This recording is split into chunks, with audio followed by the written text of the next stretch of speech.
tempête solaire imminente. Oui, mais j'essaierai pas de déplacer la station sans les coordonnées. De toute façon, avec le temps qui nous reste, c'est soit je déplace la station en pleine à l'extérieur de la trajectoire du débris, ou en plein dedans. Halo semuanya, selamat datang kembali di channel Ovazo Movie, channel informasi untuk kalian penikmat konten spoiler. Di video kali ini kita akan membahas film berjudul Project M yang dirilis tahun 2014. Film ini berkisah tentang 4 orang astronot yang ditugaskan bekerja di stasiun luar angkasa selama 1000 hari untuk mempelajari efek ruang angkasa jangka panjang, serta melakukan penelitian terhadap bulan Jupiter Europa. Jadi nggak usah lama-lama, kita langsung masuk aja ke pembahasan filmnya. Suatu ketika di masa depan yang nggak begitu jauh, 4 orang astronot yang bertugas di stasiun angkasa di atas orbit bumi tengah mengalami situasi krisis. Hal itu dikarenakan sebuah puing angkasa bergerak ke arah mereka dalam kecepatan tinggi. Sementara modul pendorong stasiun mengalami malfunction dan jika tidak segera diperbaiki, maka stasiun itu akan hancur berkeping-keping. Urgent, relayez les coordonnées du débris spatial, recevez. Setelah memperbaiki penyebab kerusakan, spesialis misi yaitu Jonathan meminta sang komandan bernama Vincent yang sedang melakukan perbaikan di luar segera masuk ke dalam. Lalu teknisi mereka bernama Justin memberitahu bahwa sistem perlu diribut ulang sebelum menggeser stasiun. Kepala ilmuwan mereka yaitu Dr. Andrea melapor, tabrakan diprediksi akan terjadi dalam waktu 5 menit. Ia khawatir mereka tidak punya kesempatan, lalu menyarankan prosedur evakuasi. Akan tetapi Jonathan menolak. Jika perhitungannya benar, sistem sudah siap sebelum terjadi benturan. Dan tepat sesaat sebelum benda angkasa itu mendekat, stasiun angkasa berhasil digeser. Para kru pun merayakan keberhasilan tersebut, sekaligus merayakan hari ke-500 mereka bertugas di stasiun angkasa. Le décollage prévu aujourd'hui de l'équipage qui se rendra sur la station M. Scene kemudian flashback ke 500 hari yang lalu, ketika para astronot baru saja diterbangkan ke stasiun angkasa untuk menjalani misi proyek ilmiah dan psikologis yang disebut dengan Project M, di mana para astronot akan menghabiskan 1000 hari di stasiun tersebut untuk mempelajari efek ruang angkasa jangka panjang, serta nantinya mereka akan melakukan perjalanan angkasa yang sebenarnya, entah migrasi ke suatu planet, ataupun sekadar berkunjung ke planet-planet di dalam tata surya. Salah satu landasan kenapa Project M ini dilakukan, karena saat ini manusia tengah menghadapi krisis air yang mulai diperebutkan banyak negara. Air bukan lagi barang gratis, nilainya jauh lebih mahal dari emas dan minyak bumi. Maka dari itu, para ilmuwan mulai mencari sumber air di luar bumi dan perhatian mereka tertuju pada Europa, salah satu bulan dari planet Jupiter yang diyakini memiliki cadangan air yang melimpah. Suatu ketika, seorang ilmuwan Quebec bernama Lukot mengirim probe atau robot penjelajah ke Europa untuk mempelajari apakah di sana benar-benar terdapat air. Lukot ini bukanlah sekadar ilmuwan, dia adalah orang terkaya di planet bumi, sekaligus pemilik perusahaan teknologi dan robotika. Menurutnya tata surya penuh dengan harta karun terpendam. Salah satunya adalah Europa, yang diyakini para ilmuwan memiliki kandungan air di bawah lapisan es tebal di permukaannya, yang bahkan volume air yang ada di Europa diperkirakan jauh lebih banyak dari gabungan semua lautan di bumi. Hal ini berarti, Europa adalah salah satu opsi terbaik manusia untuk mengatasi krisis air di bumi. Karena itulah sebelum seseorang benar-benar diterbangkan menuju Europa, Lukot ingin melakukan uji coba melalui Project M tersebut, untuk mempelajari efek jangka panjang terhadap kondisi fisik dan psikologis astronot setelah menghabiskan waktu selama 1000 hari di luar angkasa. Projet M, Projet M, Projet M, Projet M. Nous vous le rappelons. Proyek ini tentunya bukan misi yang mudah, karena itu Lukot memilih yang terbaik dari yang terbaik. Di antaranya menunjuk astronot veteran bernama Vincent menjadi komandan. Vincent adalah manusia kedua yang pernah mendarat di planet Mars, dan ia berambisi menjadi orang pertama yang menginjakan kaki di bulan Europa. Selain Vincent, mereka menunjuk Jonathan, seorang insinyur jenius yang ditugaskan menganalisa data-data yang dikirim probe dari Europa. Kemudian ada Justin, teknisi wanita bertalan yang bertugas menangani segala permasalahan teknis stasiun angkasa Quebec, dan yang terakhir kepala ilmuwan bernama Dr. Andrea, yang akan menangani komunikasi dengan pusat kontrol, serta memantau kondisi kesehatan dan kejiwaan para kru. Adegan kemudian pindah ke masa sekarang. Saat ini misi sudah berjalan 900 hari dan tinggal 100 hari lagi sebelum mereka dipulangkan ke bumi. Di tengah sunyinya luar angkasa, Jonathan terlihat sedang memainkan piano kesayangannya sambil mengingat hari di mana ia mengunjungi makam ibunya sebelum keberangkatan misi. Sesaat kemudian, Jonathan menerima transmisi data dari Prop yang menyatakan air telah ditemukan di Eropa. Para kru segera menyampaikan kabar gembira tersebut pada pusat kontrol, dan tak butuh waktu lama, berita tentang temuan air di Eropa menyebar dan menjadi pembicaraan di seluruh dunia. Le gouvernement aimerait annoncer immédiatement et de l'équipage de la station M.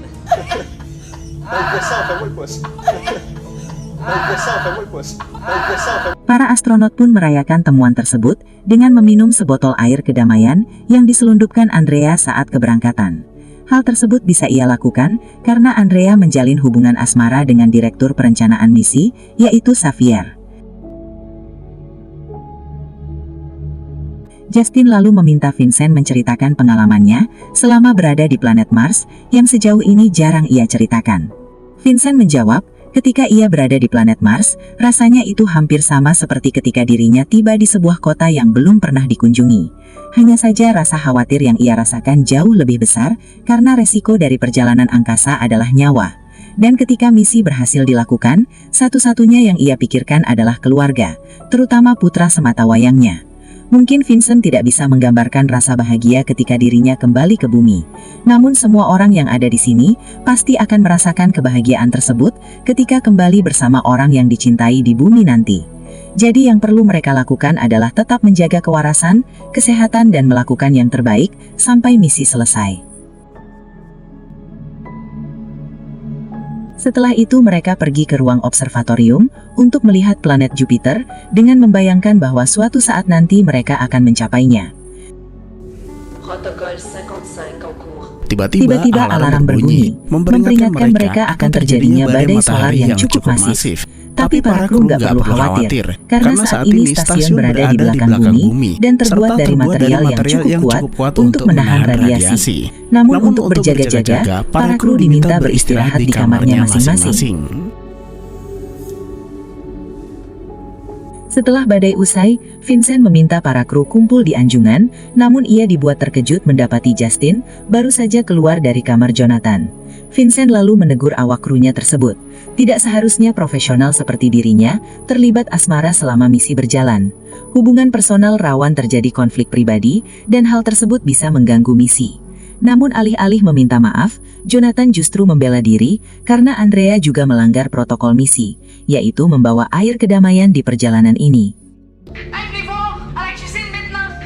Akan tetapi, perdebatan itu harus mereka tunda ketika Andrea melaporkan terjadi ledakan di kota Montreal. Ledakan itu menewaskan ratusan orang, termasuk pelajar yang hendak pergi ke sekolah. Rumor mengatakan ledakan itu dilakukan teroris yang tidak senang atas temuan mereka di Eropa. Mereka curiga pemerintah Quebec akan menguasai air itu sendiri demi menguasai dunia. Sesaat kemudian, Lukot menghubungi para kru untuk mengabarkan bahwa keluarga mereka selamat dari ledakan, terkecuali putra Vincent yang mengalami luka parah, namun sudah mendapat perawatan intensif di rumah sakit. Lukot meminta para kru tidak perlu khawatir dan terus melanjutkan Project M. Nantinya tepat di hari ke-1000 misi, pusat kontrol akan mengirim tim kedua untuk menggantikan mereka. Hanya saja komunikasi dengan pusat kontrol akan dibatasi untuk sementara waktu, menghindari sabotase pihak-pihak yang tidak bertanggung jawab.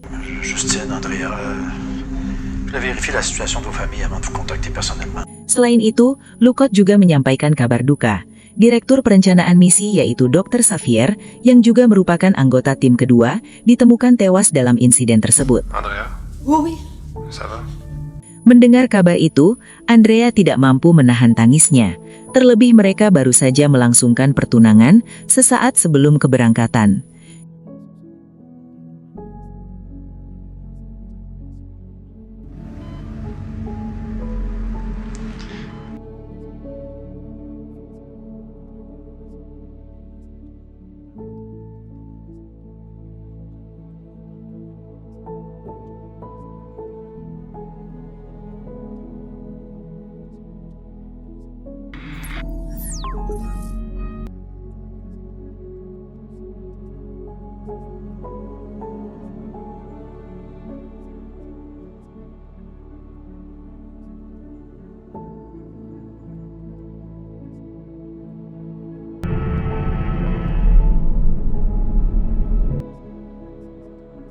Justin menduga terjadi perang nuklir di bawah sana, lalu menyarankan komandan agar segera menjalankan prosedur evakuasi demi mencari tahu apa yang terjadi.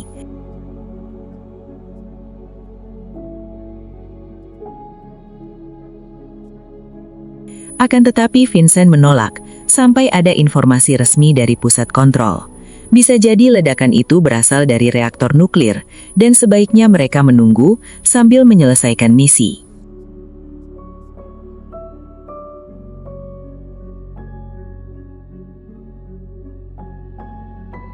On n'est pas en communication avec l'ASQ, on sait pas du tout ce qui se passe à la planète.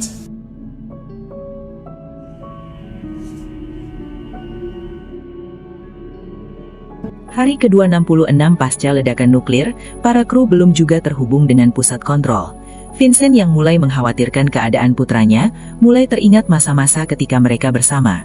Meskipun komandan bersikeras melanjutkan misi, namun tetap saja nalurinya sebagai orang tua memanggilnya pulang ke bumi. Station N, vous me recevez? ASQ. Je vais éviter tout danger. Untuk mengatasi rasa putus asanya tersebut, Vincent meminta Andrea melakukan evaluasi kejiwaan terhadapnya.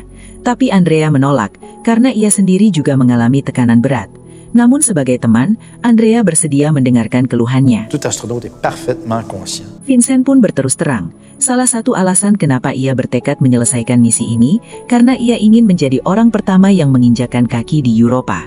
Selama ini ia menghabiskan hidup dalam kekecewaan, setelah hanya menjadi yang kedua menginjakkan kaki di planet Mars. Padahal Vincent sudah melakukan yang terbaik untuk badan angkasa Quebec. Namun kini Vincent mulai menyadari bahwa keluarga jauh lebih penting dari sekadar menjadi astronot berprestasi. Hal yang sama juga dirasakan kru yang lain. Mereka mulai mempertanyakan untuk apa mereka berjuang menyelesaikan misi ini jika bumi dilanda peperangan dan tidak ada tempat untuk kembali. Puis il y en a qui peuvent pas du tout. On est là pour coordonner l'ensemble des missions. Tanpa terasa, misi sudah berjalan 1000 hari. Hari di mana para kru dijadwalkan pulang ke bumi. Namun sampai detik ini, stasiun angkasa belum juga terhubung dengan pusat kontrol. Tiba-tiba alarm stasiun berbunyi, karena Vincent mengaktifkan prosedur evakuasi untuk dirinya sendiri. Para kru bergegas ke ruang airlock, lalu berupaya menggagalkan peluncuran.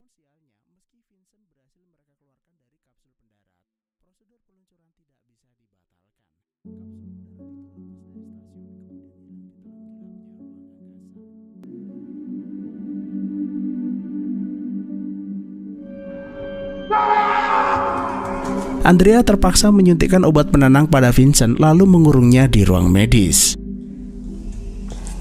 Qu'est-ce qu'on fait? Karena kejadian tersebut, Vincent dinyatakan gagal memimpin misi dan sebagai perwira tertinggi, Andrea berhak mengambil alih posisinya.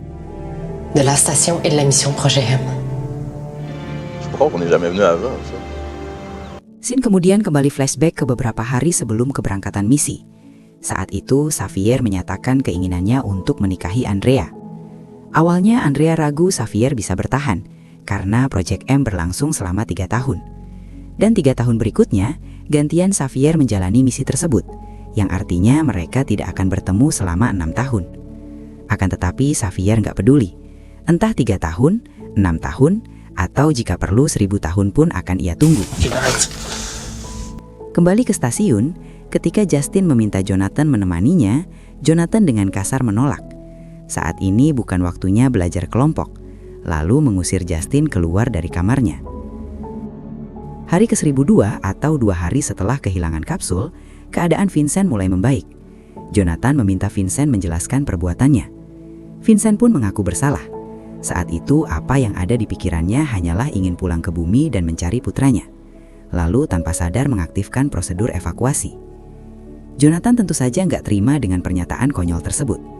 Sebagai astronot profesional yang bahkan pernah menginjakkan kaki di planet Mars, pernyataan Vincent sangat tidak bertanggung jawab, egois, dan mementingkan dirinya sendiri.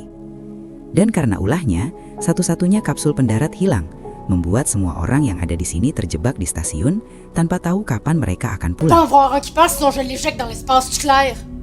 Andrea mencoba menenangkan Jonathan. Persediaan masih cukup untuk 25 hari ke depan. Tapi jika mereka berhemat, mungkin bisa sedikit lebih lama. Dan selama kurun waktu tersebut, mereka punya cukup banyak waktu untuk mencari solusi bagaimana cara pulang ke bumi. Akan tetapi, Justin skeptis dengan pernyataan Andrea. Memangnya apa yang bisa mereka lakukan? Sudah 3 bulan mereka putus komunikasi dengan bumi. Yang mungkin saja gangguan komunikasi itu disebabkan perang nuklir di bawah sana. Seandainya saat itu komandan melakukan prosedur evakuasi, mereka tidak perlu susah-susah menghadapi semua kesialan ini. Hari ke-1018, atau 17 hari setelah kehilangan kapsul, para kru tak kunjung menemukan solusi. Hal tersebut membuat Justin pesimis mereka bisa pulang ke bumi dengan selamat. Projet M, c'est 3 ans dans l'espace. Justin tiba-tiba teringat masa lalu ketika sahabatnya melarang Justin bergabung dengan misi ini, namun Justin bersikeras bahwa misi ini sangat penting bagi kemajuan manusia. Kenangan itu secara tidak langsung menumbuhkan rasa frustasi yang mendalam, lalu memutuskan mengakhiri hidupnya dengan menenggelamkan dirinya ke dalam gelapnya ruang angkasa.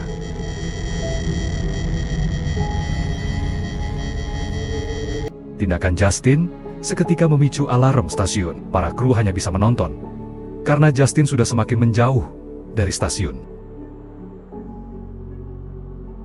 Kepergian Justin membuat Jonathan sangat terpukul. Seandainya Jonathan saat itu mau menemani Justin dalam keputusasaannya, gadis itu tidak akan berbuat nekat. Sesaat kemudian, Andrea menerima transmisi dari Soyuz, kapsul penyelamat milik Rusia yang terbang di sekitar stasiun. Seorang kosmonot bernama Kelvin meminta izin berlabuh untuk meminta bantuan medis. Andrea pun mempersilakan, dan setelah sampai stasiun, Kelvin segera dibawa ke ruang pengobatan. Setelah dilakukan pemeriksaan, Andrea mendapati tubuh Kelvin mengandung radiasi radioaktif akibat terpapar badai matahari. Radiasi itu telah merusak tubuhnya, dan jika tidak segera dirawat di rumah sakit, Kelvin tidak akan bertahan lama. Di lain sisi, perhatian Jonathan justru tertuju pada Soyuz. Soyuz dirancang untuk 3 penumpang, dan saat ini, mereka ada berempat. Bagaimana jika mereka menunggu Kelvin meninggal, lalu menggunakan Soyuz untuk pulang ke bumi? Andrea memberitahu bahwa ketika persediaan mereka habis, Andrea memprediksi Kelvin masih sanggup bertahan, dan ia tidak mungkin meninggalkannya. Dan, jika memungkinkan, Andrea ingin membawa Kelvin pulang ke bumi untuk mendapat perawatan lebih lanjut. Namun, seperti yang Jonathan bilang, Soyuz hanya dirancang untuk 3 orang. Kapsul itu hanya dapat menahan beban tertentu. Jika memaksa, parasutnya bisa robek atau kapsulnya bisa hancur. Selain itu, Andrea juga harus berpikir realistis. Dengan bertambahnya penumpang di stasiun ini, persediaan oksigen stasiun akan habis dalam waktu 10 hari ke depan. Jadi mereka hanya punya waktu selama itu untuk membuat keputusan.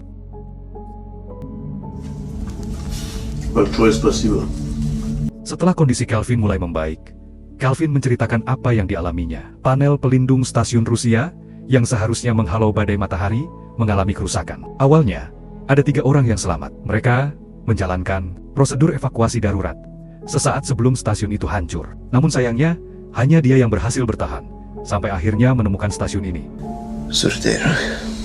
Vincent lalu bertanya, apakah benar ledakan besar yang terjadi di permukaan bumi disebabkan perang nuklir akibat temuan air di Eropa? Kelvin membenarkan. Namun perang dunia yang terjadi di bumi sebenarnya bukan karena krisis air, melainkan karena temuan objek misterius selain air di Eropa. C'est ça qu'on a trouvé. C'est ce qui indique les données. Accès autorisé. Jonathan kembali memeriksa data-data yang dikirim dari Eropa, dan setelah dilakukan diagnosa lanjutan, probe mendeteksi objek misterius mirip sebuah kapal angkasa. Temuan tersebut membuktikan perkataan Kelvin, sekaligus mengungkap bahwa manusia tidak sendirian di alam semesta. Ada kemungkinan tujuan utama dari proyek ini bukan hanya mempersiapkan astronot terbang ke Eropa mencari air, melainkan pergi ke sana untuk mempelajari teknologi alien. Masyarakat dunia memang belum mengetahui hal tersebut. Namun, negara-negara besar seperti Rusia, Perindavan, dan Indonesia sudah mengetahuinya. Karena itulah, mereka menjadikan air sebagai alasan terjadinya perang, agar siapapun yang memenangkan perang ini dapat menguasai teknologi alien. Il faut que le monde soit au courant. Vincent lalu berkata, mereka harus segera kembali ke bumi untuk menyebarkan berita ini kepada dunia, meski perang telah terjadi. Namun bukan berarti tidak ada yang selamat. Ini adalah kesempatan mereka untuk menyatukan dunia. Semua yang ada di sini adalah astronot, ilmuwan, dan penjelajah. Yang berarti, mereka memiliki tanggung jawab untuk mencari jawaban. Siapa alien tersebut? Kenapa mereka ada di Eropa? Serta dari mana asal mereka?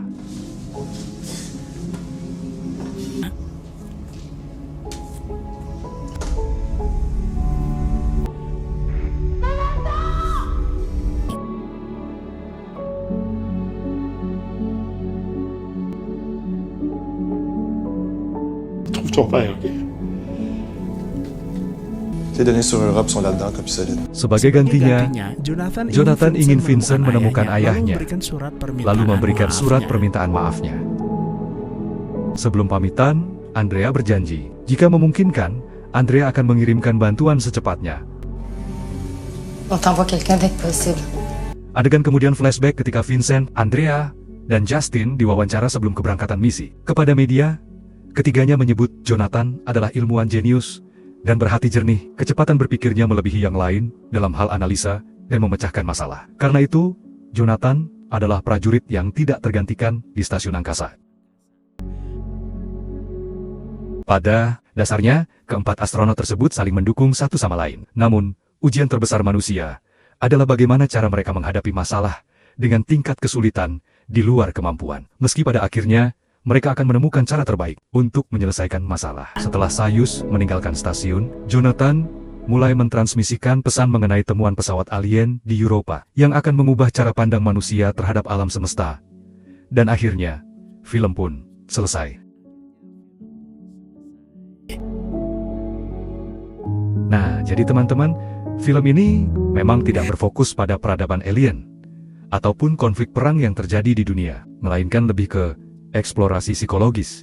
Bagaimana cara seseorang menghadapi masalah dalam situasi yang sulit. Di lain sisi, Eropa merupakan salah satu objek di tata surya yang memiliki kandungan air dalam jumlah yang besar. Dan, seperti yang sudah kita ketahui, semua kehidupan berasal dari air. Air adalah unsur fundamental yang menjadi bahan baku penciptaan segala makhluk hidup. Bukan tidak mungkin, jika Eropa mendapat panas yang cukup seperti di bumi, kehidupan akan berkembang di sana. Jadi, pesan moral dari film ini adalah, jangan suka buang-buang air. Terima kasih sudah menonton, sehat selalu buat teman-teman, dan sampai jumpa di perjalanan angkasa berikutnya.